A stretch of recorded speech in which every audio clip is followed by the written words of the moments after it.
afternoon, everyone. We've finished with the NATO Defense Ministerial, and the Secretary General will now deliver a statement about those meetings, and then we'll take your questions. Good afternoon, and it has been a very busy 24 hours. A lot has happened, and it was very good to be able to consult among NATO allies and Ukraine here at NATO. Let me begin by expressing my shock and sadness at the news coming out of Munich, where many people have been injured in what appears to have been a deliberate attack. We stand in solidarity with our ally Germany, and our thoughts are with the victims and their loved ones. Here at NATO, I was glad to welcome the new US Secretary of Defense, Pete Hegseth, to NATO for the first time. Secretary Hegseth came with a clear message of America's enduring commitment to a strong NATO alliance and of America's clear expectations for all allies to carry their fair share of the burden. He also discussed the situation in Ukraine, together with Minister Umerov. All allies and Ukraine are united in their desire for peace in Ukraine. We all agree that we need to put Ukraine in the best possible position for negotiations. And we need a durable and lasting peace, not a Minsk III. So we had an excellent set of discussions focused on the urgent work ahead. When it comes to keeping our deterrence and defense strong, we endorsed robust defense plans drawn up by Supreme Allied Commander General Cavoli to protect our 1 billion people. To ensure we are fully ready to execute these plans, also in the future, we need more military capabilities. And for that, we need significantly more defense spending. So there is no time to waste. Our continued freedom and prosperity depend on it. Defense spending is already growing. Since 2014, European allies and Canada have added more than 700 billion additional US dollars for defense. In 2024, NATO allies in Europe and Canada invested 485 billion US dollars in defense, a 20% increase compared with 2023. With a full two-thirds of allies spending at least 2% of their GDP on defense. But we need to do more, much more, and we need to do it faster. It is clear from our discussions today that allies recognize the need to invest much more. Several announced large increases in spending in today's meeting, and I expect many ministers to return home from today's meeting with an even greater sense of urgency. We also discussed the need to ramp up defense production as we ramp up defense spending. Our industry must be able to produce what our extra money allows us to procure. We have already seen a significant increase in defense production across the alliance in recent years. We are producing more and faster than at any time in decades. But we can and must do more. To ensure the credibility of our deterrence and defense for years to come, we need to shift to a wartime mindset. And we need industry to shift with us. Industry has taken steps to improve production capacity, but they can do better. The demand signals are clear, and they'll continue to grow. Today, we agreed an updated action plan to rebuild a strong defense industry on both sides of the Atlantic. A robust defense industry will make the alliance stronger and create more jobs in Europe and North America. Allies also met with Ukraine in the NATO-Ukraine Council, and we are joined by the EU High Representative Kaja Kallas. Defense Minister Umerov briefed allies on the latest developments on the ground. And allies took note of President Trump's initiative for peace talks, which Secretary Hegseth had already outlined in our consultations within the UDCG yesterday afternoon. We discussed the importance of our continued support to Ukraine, which is crucial so that this brutal war of aggression can come to a just and lasting end. And we discussed the need for European allies and Canada to do even more. In 2024, NATO allies provided over 50 billion euros in security assistance to Ukraine. Nearly 60% of this coming from Europe and Canada. This is well above the 40 billion that we had pledged for the year. The newly established NATO command in Wiesbaden, Germany, is at the forefront of coordinating these contributions. This command is now operational and is doing important work. And allies announced new military support packages yesterday and today. This will help Ukraine in its fight today and to build up Ukraine's armed forces in the long term. All of this sends a clear signal that Europe and Canada are taking on a greater proportion of the transatlantic burden sharing.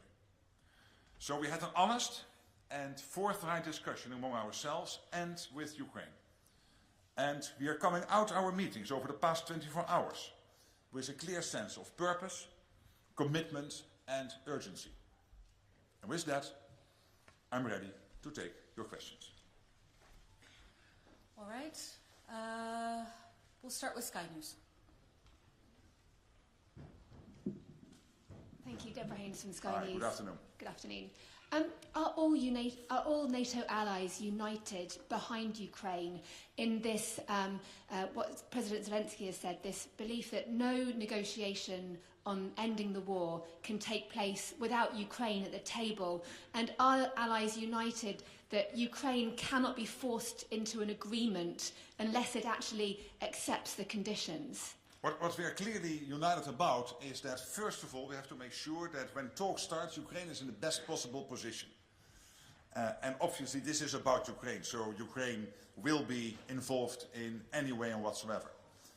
And at the same time, we are also in total agreement that an outcome has to be durable. As Pete Hegseth, the Secretary of Defense, said yesterday, we cannot have a Minsk III again. So whenever the outcome is there, we have to make sure that Putin will not try to grab another square mile, kilometer of Ukraine. All right. We'll go to Reuters. Thank you very much, Secretary General. You have said repeatedly that Ukraine needs to be put in a position of strength before talks could start.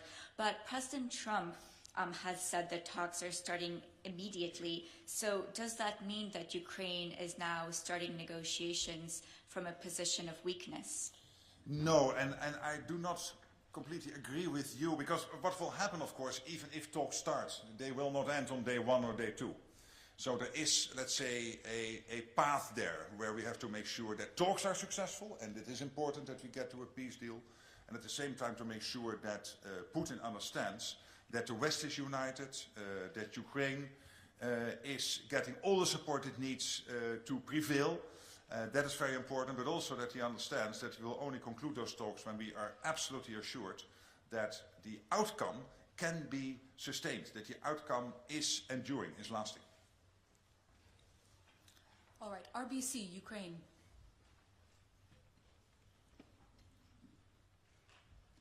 Milan Dilic, RBC Ukraine News Agency. Secretary General, do you believe that Vladimir Putin really wants to end the war now, as President Trump said it yesterday? Thank you. Well, I don't know what is exactly in President Putin's mind, of course, and neither can you. I have had many meetings with him between 2010 and 2014 in my previous role. He is a strong negotiator. He is very unpredictable. But in the end, if we want to get to a peace deal, we need him there because he was the one starting this war of aggression against your country. So we have to make sure that we navigate those talks in a way that the outcome is such that it is clear to the whole world that there is a strong deal, that also the Indo-Pacific countries like China, but also a country like North Korea, and even in the Middle East, Iran, know that it is the West which is prevailing. BBC. Thank you. In the center, we'll get the mic to you. Thank you. Your voice is so commanding, you don't need it. Yeah, Jonathan Beale, BBC. Hi. Boris Pistorius, the German defence minister, said it was regrettable that the Trump administration had made concessions before negotiations had begun. Similar message from the EU Foreign Policy Chief, Kaja Kallas. Not a good idea. Would you agree with them? Well, I'm not in a position to comment on everything everybody is saying, but I would not be surprised about President Trump's views on this. He has been clear during the election campaign, and we knew for a couple of days that talks were imminent, at least that a phone call with President Putin was imminent, and that phone call took place yesterday. And now we have to make sure collectively that we do everything to make sure that we get to a lasting outcome of those talks. All right. Moscow Times, please. Thank you. Secretary General, many experts say that after yesterday's President Trump's speech, that the agreement, if it might be signed, the peace agreement, if it might be signed in the way, in the tone which was articulated by the Washington, will make Moscow and President Putin stronger, and it might lead to President Putin's decision that he can challenge some other countries. If yes, do you agree with this, and who he might challenge or attack, as experts say? Well, I have not seen the outcome of peace negotiations. They have not even started. What I know is that all allies here today, and I know that the White House thinks the same, are of the opinion that we have to make sure, yes, that there is peace in Ukraine, that we end this awful situation, this war of aggression where hundreds of thousands of people have now been dead or seriously injured on both sides of the border. And it is really horrible. So we want to end this. But of course you have to make sure that you conduct those talks in a way where the outcome is such that it will not be seen as a loss to the West, one, and two, that we make sure that the outcome is seen as enduring, that it will not be challenged again, like we have seen after Crimea and after the Minsk Accords in 2014, where immediately basically moving forward to 2015 and 2016, Putin started to challenge the outcome of these agreements. Bloomberg, behind the cameras.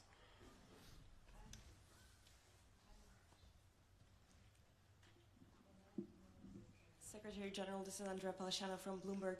President Trump has said that negotiations are effectively starting. Europeans are not in the conversation right now. They're not at the table. What can European allies, European NATO allies do to get back in the conversation? And what exactly can they offer? What can they put on the table to be included in these discussions? Well, clearly we are intensely consulting amongst each other, including with the United States. I will be myself in Munich tomorrow, meeting with Vice President Vance. Kellogg, the special representative for Ukraine, special representative for President Trump, will be here at NATO on Monday. Yesterday I had dinner with Pete Hegseth, the new Secretary of Defense of the United States. So we are, as NATO, and the teams are, of course, intensely coordinating. And I know that many allies and many EU member states are doing the same with Washington. So we are really, and what we did the last 24 hours was also very much about getting to the same page. And this is a democratic alliance. You do not always start with concurring positions. But in these 24 hours, what I have seen was a tremendous sense of unity and of convergence of views, and maybe not on everything and every detail, but still an alliance moving united forward. All right, staying in the same part of the room, woman in the white blouse and beige vest. Good afternoon. My name is Julia Celebran. I'm from Republic of Moldova, representing here Journal TV. So, Mr. Rutte, last night the airspace of the Republic of Moldova was overflown by Russian drones. Some of them even exploded on the Moldovan territory, which is very serious and endangers the lives of our citizens. What can allies do to help Moldova to protect its airspace? Because it's really dangerous right now, and as we speak, Moldovan citizens are in danger.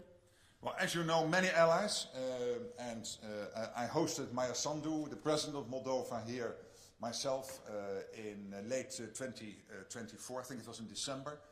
So we are having a lot of talks and consultations. And many allies are also bilaterally supporting Moldova. The European Union is very much involved because we all care about your beautiful country. And to make sure that you prevail in this ongoing, let's say, yeah, you would call it hybrid in the past, but this is really destabilization campaigns and sometimes even state-sponsored terrorism against your country. And this is what you're doing. Working together on this, consulting, and making sure that we're on the same page, that is very important. All right, and just behind her, Frankfurt Allgemeine Zeitung. Thanks a lot, Thomas Kutschka with Frankfurt Allgemeine Zeitung. Secretary General, yesterday the US Secretary of Defense also said that in the future Europeans need to take ownership of their own, as he said, conventional security. How do you read this? Does it mean that we should expect the bulk of the US forces in Europe, which are about 100,000 at the moment, will be withdrawn from the continent? Did you discuss this with him? Did you get any assurances? And would it be wise for Europeans to basically foresee a situation where the US only provides a nuclear umbrella, but no longer any conventional protection? Thank you. Thank you for the question. And you know, Pete Hegseth visited Stuttgart on Tuesday. And on a question, I think, by you or one of your colleagues said that there are no plans to reduce troop levels. That's one.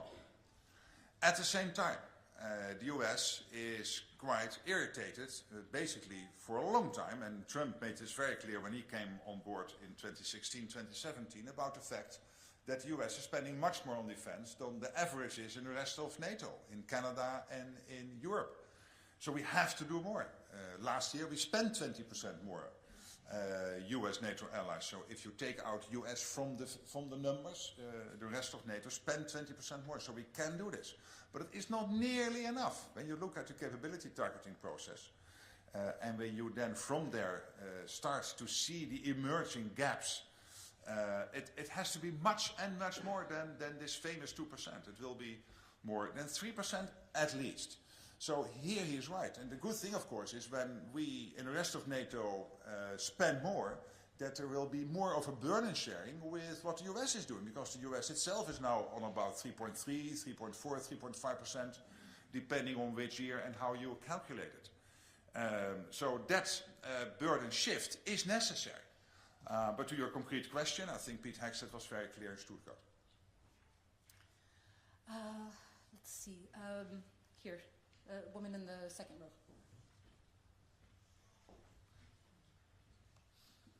Yuri Bilat, Call of Media, Russian Media in Exile. I wanted to ask you about, like yesterday NATO already did what Putin wanted, dropped off the idea of Ukraine membership in alliance in the foreseeable future. If this is how NATO will make Putin to start the talking process, but just giving him what he wants? Well, listen, in Washington again, NATO committed to future NATO membership for Ukraine. But it has never been agreed that whenever peace talks would start, that peace talks would end anyway and always and definitely with NATO membership. That has never been agreed. It could be, but it never was that clearly stated. What I consistently have said is we have to make sure that whatever the outcome is, we have to make sure that Vladimirovich Putin will never, ever try again to attack Ukraine. That is crucial. And then you and I, as I said yesterday, we can spend time, and not for a long time, I think in 10 minutes, we can think of 5 or 10 ways to make sure that we have those guarantees in place for Ukraine going forward. But there has never been a promise to Ukraine that as part of a peace deal, they would be in NATO. All right, and now we'll go to the woman in the black jacket. Lucrezio, Rai Italian Public Television.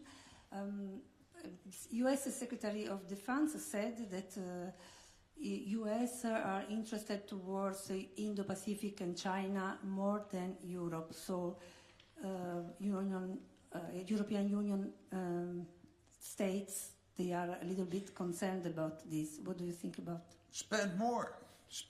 And those not on 2% get to the 2% by this summer. And those on 2% prepare for much, much more. And it will be north of 3%. Because what is behind this is two things. One is the genuine issue that the US has to concentrate on multiple theaters, including on the Indo-Pacific. Absolutely. China, etc. It is a great worry for them, and rightly so. But also a continuous debate they're having with European allies. Hey guys, we are spending over 3%, 3.5% on average in the US, and you are close to 2% or not even at 2% in the rest of NATO. So they are right. They have every right to be extremely irritated, because we are saying, yeah, but spending more, that might mean maybe saving somewhere else or increased taxation or, yeah, hey, guess what? That's the same for the US. When you spend 3.5% on defense, then you cannot spend it on your pensions or you cannot lower your taxes by that amount. So they're absolutely clear. So I think these two things come together.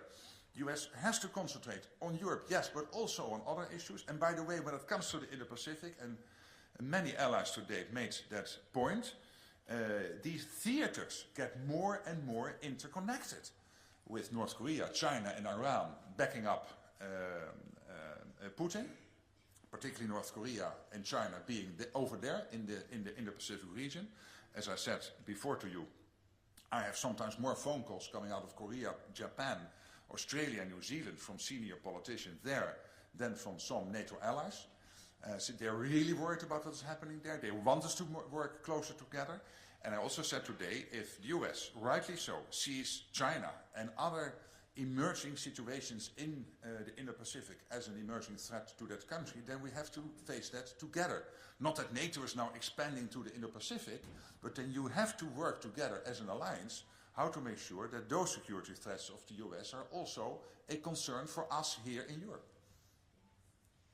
NHK. Satya from NHK, the public TV station in Japan, thank you. Kind of following up on my colleague's question, do you expect the IP4 countries to be spending more on defense, considering these situations? Well, of course, what I'm really doing in NATO is to make that push for more spending. It's not up to me, of course, to advise Japan or Korea or Australia or New Zealand on their spending levels, but your country has now a prime minister and a foreign minister and a defense minister. The defense minister is defense minister, and the foreign minister and the prime minister are former defense ministers. So you have the three most involved politicians in the cabinet really being very much, and I was on the phone with the Prime Minister recently, and we totally agreed on the importance of working together. But of course, it's not up to me to now even move outside NATO territory and start to lecture the whole world that they have to spend more on defense. All right, we have time for just a few more. BBC Russian service. Thank you very much. Firstly, just to follow up, you thought it was clear that this call that happened between Putin and Trump was imminent and you knew about this. Should we take it as a sign that you and other allies knew beforehand, before this call happened, that like Trump was going to talk to Putin? And do you think that the position that he shared with Mr. Putin, was it just American position, or was it, you know, like something that everybody agreed on? This is my first question. So I first answer that question, okay, then sure. you go to your second Sure, question. sure. Now what I said is we always knew that this week that call was imminent, not exactly at that particular time slot. It's not that detailed that we consult with each other, but we knew a call would happen soon. It was imminent, and teams are consulting each other. That doesn't mean that we always consult in detail about all the talking points in each of the phone calls each of the leaders within NATO is making. But of course, there is a large sense of sharing what each of us is doing. Okay, and my second question is, President Zelensky said today that there's a huge risk that the good negotiations and just the conversation about the future of Ukraine and Europe could turn into bilateral US-Russia conversation. And I think it's not a secret that Vladimir Putin wants to see something like the second Yalta, you know, like the situation where he sits with an American president and they decide on the fate of the whole world. And it feels that in the last 2 days, the risk that Europe will be excluded, Europe and Ukraine will be excluded from this conversation became much higher. What do you think about this? Well, first of all, the first one President Trump called after he was on the phone with Putin was President Zelensky. They talked for an hour. Tomorrow, President Zelensky will meet with Vice President Vance. I will myself have talks tomorrow with President Zelensky in Munich. So we are closely coordinating between the US and also Ukraine, and of course European allies. All right, and just behind her, the blonde woman. Tanja Komarica, Serbia.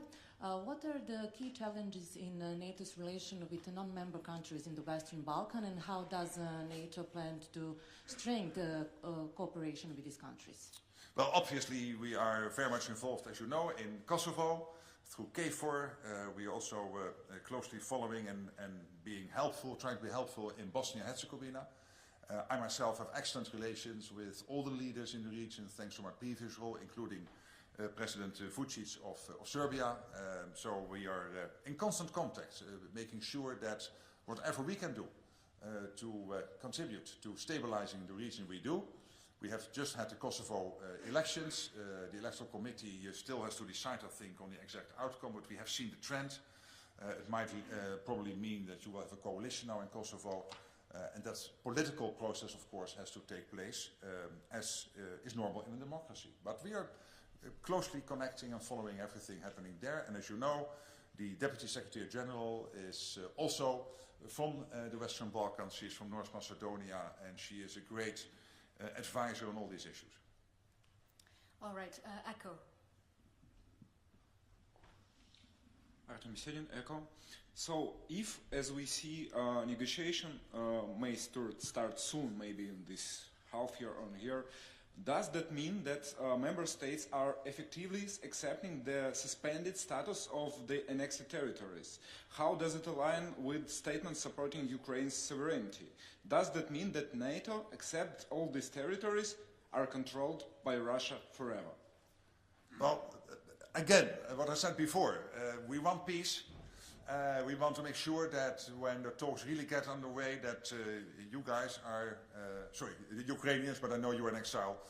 I'm not sure whether you live in Ukraine now, but at least that Ukrainians are in the best possible position to conduct those talks, and that whatever the outcome is, that we make sure that it is the full stop, and that Russia will never try again. And really are consulting with our allies here in Europe, with the Canadians, and particularly, of course, with the Americans. As I said myself, I will have many meetings with senior American officials in person in Munich and here in Brussels, but of course also on the phone. And that is important, so that, because we all have that wish that we will get to a durable peace in Ukraine, but that we try to do it in a way that it is indeed enduring, lasting.